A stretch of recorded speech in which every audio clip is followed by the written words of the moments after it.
mashina ochib yuradigani ham chiqibdi jalab.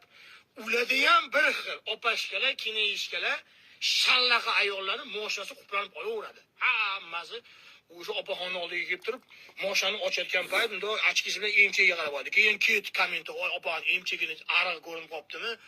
Bittasini olib chiqib, haligi yubkani kalta kiydirib qo'yganda tursigini rangi ko'rinmas debdi. Ko'rinmas. Yaxshilab qarash kerak, ko'z almas bo'lish kerak, rangini aytib berish uchun.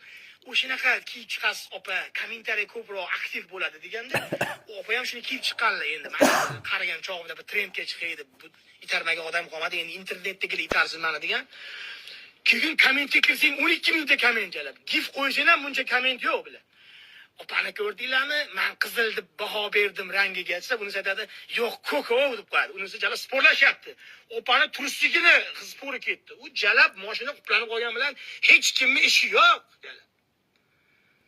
Bul jala pizdes ko'rdinglarmi, sizig'i bor ekan-a. Vah, unaqa ekan. Voy jalab